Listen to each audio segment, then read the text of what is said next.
नमस्कार दोस्तों, आज हम देखेंगे कि international financial services centres authority यानी कि आईएफएससीए की वैकेंसी निकली हुई है और ये वैकेंसी निकली है 24 दिसंबर 2021 को। आईएफएससीए का फुल फॉर्म है international financial services centres authority. अभी हम इसके बारे में और जानेंगे कि ये आईएफएससीए क्या है, लेकिन सबसे पहला मुद्दा नौकरी पाने का कि पैसा कितना मिलेगा। आइए उसके लिए नीचे नोटिफिकेशन में जाते हैं और यहाँ पे देखते हैं कि इसमें कितनी सैलरी मिलने वाली है। तो यहाँ पे इन्होंने लिखा है पे है पे scale of officers in grade A. जो वैकेंसी निकली है ये ग्रेड ए के लिए ही निकली है। इस ग्रेड ए में आपकी जो पे स्केल होगी वो 28, 150, 1550, 34350, 1750 ऐसे करके इन्होंने पे स्केल लिखी है। इस पे स्केल का क्या मतलब होता है? इस पे स्केल का मतलब ये है कि जब आप ज्वाइन करेंगे तो आपको ये 28,150 रुपए आपकी बेसिक पे होगी। आपको पता होगा कि एक सैलरी का कंपोनेंट जो होता है उसमें सबसे पहले जो शुरुआत होती है वो बेसिक पे से होती है, यानी कि बेसिक पे जो होगा वो होगा आपका 28,150 रुपीज और इसके बाद हर साल आपकी बेसिक 1,550 रुपए से बढ़ती रहेगी। अब देखिए, जैसे कि आपकी बेसिक शुरू में 28 जब आपने ज्वाइन किया तो 28,150 है और ये आपकी ज्वाइनिंग के टाइम की हो गई। लेकिन इसी के अगले साल जब आप इस नौकरी में कंटिन्यू करेंगे तो आपकी इसमें हम जोड़ देते हैं। आइए एक मिनट मैं कैलकुलेटर ओपन करता हूँ और हम देख लेते हैं कि कितनी होगी। ये कैलकुलेटर हमारे सामने आ गया है। इसमें हम देखते हैं 28,150 प्लस 1,550 यानी कि 29,700। तो अगले साल आपकी बेसिक जो है वो 29,700 हो जाएगी और ऐसे करते करते ये जो 1,550 है ये 4 यहाँ ब्रैकेट में लिखा है। इसका मतलब है कि अगले 4 साल तक आपकी जो बेसिक पे है वो इसी हिसाब से बढ़ती रहेगी। यानी कि जो अगर ये फर्स्ट ईयर हो गया, ये सेकेंड ईयर हो गया और जब आप ये तीसरे साल में जाएंगे तो ये 29,700 प्लस 1,550 हो जाएगा। यानी कि थर्ड ईयर में आपकी बेसिक पे 31,250 हो जाएगी। ऐसे करके आपकी बेसिक बढ़ती रहेगी। तो 4 बार तो आपके 1,550 का हर साल इंक्रीमेंट लगेगा और 4 के बाद जब 5वां साल आएगा तो उसमें आपका 34,350 हो जाएगी बेसिक और उसके बाद इस पे 1,750 वाले लगने लगेंगे इंक्रीमेंट्स। तो अब हमने ये देख लिया कि इसमें हमारी ये जो पे स्केल है ये हम लोगों ने देख लिया। अब हम देखते हैं इसमें हमें पैसा वैसे जो हम पूरा कैलकुलेशन होगा वो कितना होगा।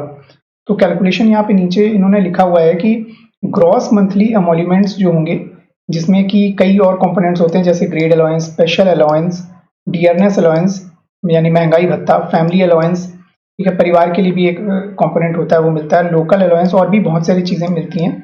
उन सबको मिला करके यानी 28,150 वाले बेसिक पर इस वाली बेसिक पे जो ग्रॉस बनेगी वो आपकी बनेगी 1,10,385 रुपए एक महीने plus other benefits as applicable. तो इन्होंने इसमें ये नहीं लिखा है कि ये कहाँ किस शहर में कैलकुलेट हुआ है, क्योंकि जो हमारी सैलरी बनती है ये हर शहर में अलग अलग इसका अमाउंट बनता है डिपेंडिंग ऑन दी एचआरए।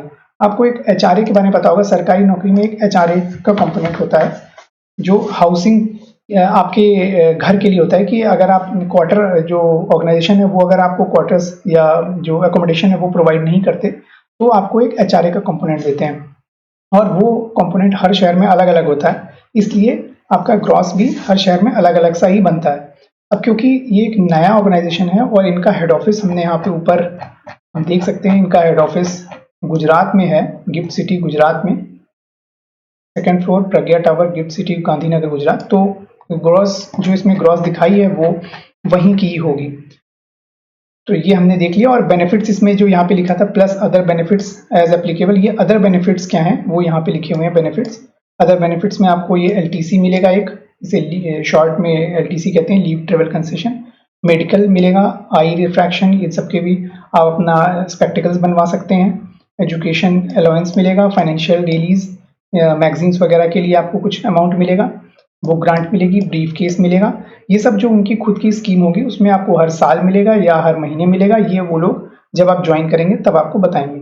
लेकिन उनका ये कहना है कि ये बेनिफिट्स जो हैं जो यहाँ पे लिखे इन्होंने, ये बेनिफिट्स इस 1,10,000 वाला जो अमाउंट है इसके ऊपर है, यानी इससे ज़्यादा मिलेंगे। तो अब हमने देख लिया कि कितने रुपए मिलेंगे। तो अब हम देखते हैं कि इसमें पोस्ट कितनी है और आप अप्लाई कर सकते हैं या नहीं।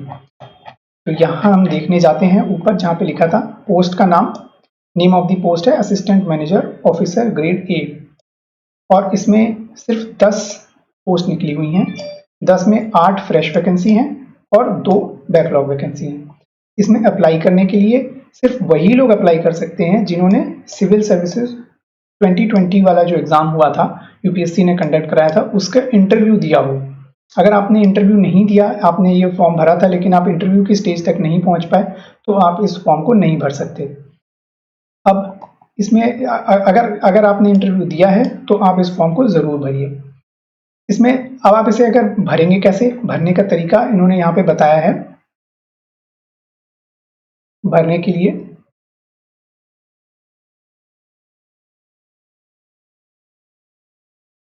हाउ टू अप्लाई में इन्होंने बताया है कि अगर आप भरना चाहते हैं तो आपको एक 500 रुपये एप्लीकेशन फी देना पड़ेगा डिमांड ड्राफ्ट के फॉर्म में, in the form of demand draft drawn in the name of IFSCA fund payable eight Gandhinagar. और ये जो आपको फॉर्म है ये एनेक्शर में एक दिया हुआ है, यहाँ पे हम देख लेते हैं। ये एनेक्शर में इन्होंने दिया है application for the post of assistant manager officer grade A. इस फॉर्म को आपको प्रिंट निकालना होगा, इसे पेन से भरना है और भरने के बाद अपने डिमांड ड्राफ्ट के साथ इस पते पर the deputy general manager general administration department IFSCA second floor Pragya tower, यहाँ पे आपको भेज देना है।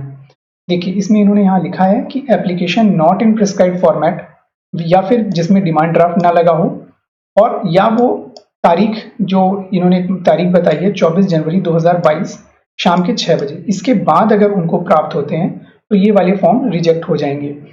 आप ये ध्यान दीजिए कि लास्ट डेट जो है वो वहाँ पे एप्लीकेशन रिसीव होने की है, ना कि भरने की। यानी कि आपको 24 जनवरी 2022 से पहले पहले ही ये फॉर्म भरना होगा और ये इंश्योर करना होगा कि आपका फॉर्म 24 जनवरी 2022 तक इस पते पर पहुंच जाए। अगर आपने ये इंटरव्यू यूपीएससी का इंटरव्यू दिया भी था तो भी कुछ इन्होंने कुछ इस वैकेंसी में कुछ इन्होंने एलिजिबिलिटी क्राइटेरिया लगाए हुए हैं कि कौन इनको भर सकता है। देखिए applications are invited from the candidates who appeared in the civil services mains examination 2020 written and interview and having one of the following educational qualifications.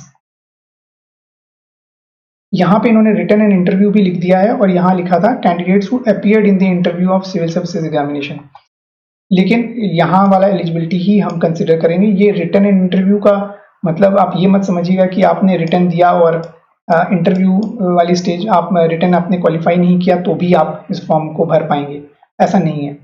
यहाँ पे रिटन एंड इंटरव्यू का मतलब उनका यही है कि जिसने रिटन दिया और इंटरव्यू के लिए भी बुलाया गया हो। And having one of the following educational qualification, तो क्या क्या एजुकेशनल क्वालिफिकेशन होनी चाहिए? मास्टर्स डिग्री होनी चाहिए, statistics, economics, commerce, business administration, econometrics, या फिर बैचलर्स डिग्री होनी चाहिए इंजीनियरिंग में, या मास्टर्स हो कंप्यूटर्स में MCA, या IT में मास्टर्स किया हो, bachelors degree in computer application IT, या bachelors degree in commerce from a recognised university with CA, CFA, CS and ICWA, या फिर बैचलर्स डिग्री इन लॉ, या फिर किसी भी दूसरे डिसिप्लिन में फ्रॉम अ रिकॉग्नाइज्ड यूनिवर्सिटी। यानी कि अगर आप ग्रेजुएट हैं किसी भी दूसरे डिसिप्लिन में, आप ग्रेजुएट हैं और आपने सिविल सर्विसेज का एग्जाम दिया था, सिविल सर्विसेज 2020 का, और उसमें आप इंटरव्यू में आप अपीयर हुए हैं, तो आप ये वाला फॉर्म भर सकते हैं। आइए इसमें हम ये देखते हैं कि IFSCA का जो ये एग्ज़ाम होने वाला है, या ये जो इनका रिक्रूटमेंट प्रोसेस है, इसमें ये कैसे रिक्रूटमेंट करेंगे। तो इन्होंने इसमें ये बताया है कि एक डिज़ायरेबल क्वालिफिकेशन भी है, यानी कि ये तो हो गया कि कौन फॉर्म भर पाएगा, और ये है कि डिज़ायरेबल यानी कि ये वो चाहते हैं कि ये क्वालिफिकेशन उनके पास हो। आपके पास ये वाली डिज़ायरेबल क्वालिफिकेशंस नहीं भी हैं तो भी जो एलिजिबिलिटी वाली चीज़ें हैं, यानी कि ये वाला जो 1 में दिया हुआ है, यहाँ पे 1 2 3 4 में ये सब भी हैं तो भी चलेगा। तो डिज़ायरेबल में क्या है? Prior work experience in dealing with financial products, financial services, financial institutions, जैसे कि बैंक में काम किया हो, फिनटेक कंपनी में काम किया है, या इंश्योरेंस से रिलेटेड काम किया है, री इंश्योरेंस से रिलेटेड काम किया है, capital fund, fund management, bullion, aircraft leasing finance, ship leasing finance etcetera में भी काम किया है तो ये डिजायर्ड क्वालिफिकेशन में काउंट होगा। और रिक्रूटमेंट का मेथड क्या होगा, शॉर्ट लिस्टिंग करी जाएगी। सबसे पहले candidates will be shortlisted based on the consolidated final marks secured in the civil services main examination written interview. यानी कि जब रिजल्ट आ गया था फाइनल इंटरव्यू का, उसके बाद जो मार्क्स आए थे वो मार्क्स भी आपको सबमिट करने होंगे और उस मार्क्स के बेसिस पे शॉर्टलिस्ट किए जाएंगे कैंडिडेट्स। फिर उन शॉर्टलिस्ट किए हुए कैंडिडेट्स को इंटरव्यू के लिए बुलाया जाएगा और वहां से एक आईएफ जब इंटरव्यू हो जाएगा तो एक रैंक लिस्ट प्रिपेयर करी जाएगी और जिसमें कि वेटेज जो है वो 80% वेटेज दिया जाएगा। आपके civil services mains examination written interview वाले जो मार्क्स हैं उसको 80% वेटेज मिलेगा, 20% वेटेज मिलेगा जो इंटरव्यू यहाँ पर आईएफएससीए में आप इंटरव्यू में बैठेंगे उसमें जो मार्क्स मिलेंगे।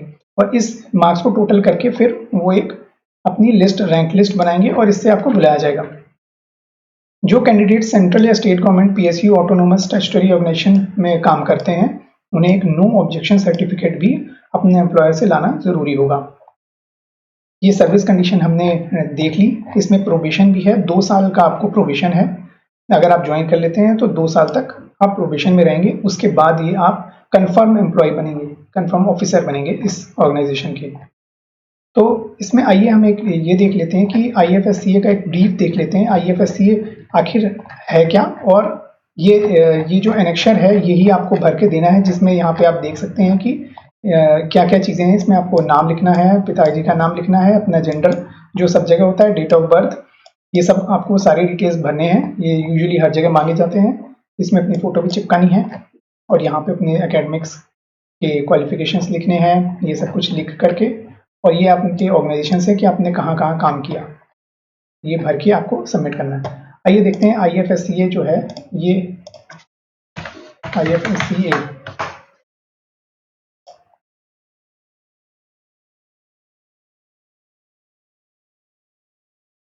ये हमारा आईएफएससीए का वेब पेज आ गया। आईएफएससीए में हम देखते हैं कि ये क्या चीज़ है। देखिए अबाउट आईएफएससीए में इन्होंने लिखा है कि as the dynamic nature of business in the IFSCs require a high degree of inter-regulatory coordination within the financial sector, the IFSCA has been established as a unified regulator। यानी कि एक unified regulator है जिसका holistic vision है in order to promote ease of doing business. India की ease of doing business report भी आती है, उसमें हमें अपनी रैंकिंग बढ़ानी है, इन्वेस्टर्स बाहर से आएँ और हमारे यहाँ बिजनेस करना उनके लिए आसान हो। इसके लिए जो रेगुलेटरी चीज़ें हैं उनको ध्यान में रखते हुए एक यूनिफाइड रेगुलेटर बनाया गया है। तो इसमें हमें ये पता चलता है। और आईएफएससीए में क्या है कि केवल इंडिया में अभी एक ही आईएफएससीए है जो कि क्यूब सिटी में है। जब तक आईएफएससीए एस्टैब्लिश नहीं हुआ था तब तक हमारे यहाँ पे अलग अलग रेगुलेटर्स हैं। अभी भी अलग अलग रेगुलेटर्स हैं जो काम करते हैं, जैसे सेबी है, आरबीआई है, आईआरडीए है, पीएफआरडीए एक्सेट्रा, बहुत सारे अलग अलग रेगुलेटर्स हैं जो काम करते हैं। मगर आईएफएससीए जो होगा वो इंटरनेशनल जो हमारी फाइनेंशियल सर्विसेज होंगे उनको केटर करेगा। तो उसके लिए अलग अलग रेगुलेटर्स के अलग अलग चीज़ें आती हैं, उन सबको ध्यान में रखते हुए उन्होंने एक नया गवर्नमेंट ने बनाया है। यहाँ पे आप देख सकते हैं ये सब रेगुलेटर्स हैं। और जो इसके जो मेंबर्स हैं, सॉरी यहाँ के जो मेंबर्स हैं इसमें, वो भी हम देख लेते हैं। अथॉरिटी कंपोजिशन में एक है हमारे चेयरमैन जो इनके हेड होंगे।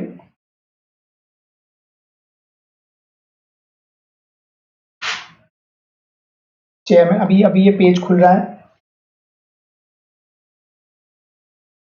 फिर हम देखेंगे इसमें एक चेयरपर्सन होगा। ये एक चेयरपर्सन है श्री इंजेती श्रीनिवास, एक मेंबर आरबीआई से, एक मेंबर सेबी से, एक मेंबर पीएफआरडीए से, एक मेंबर आईआरडीए से, 2 मेंबर्स फाइनेंस मिनिस्ट्री से और 2 members recommendation of selection committee से होंगे। हम लोगों ने आईएफएससीए के बारे में देख लिया। अब अगले वीडियो में मिलते हैं। Bye bye.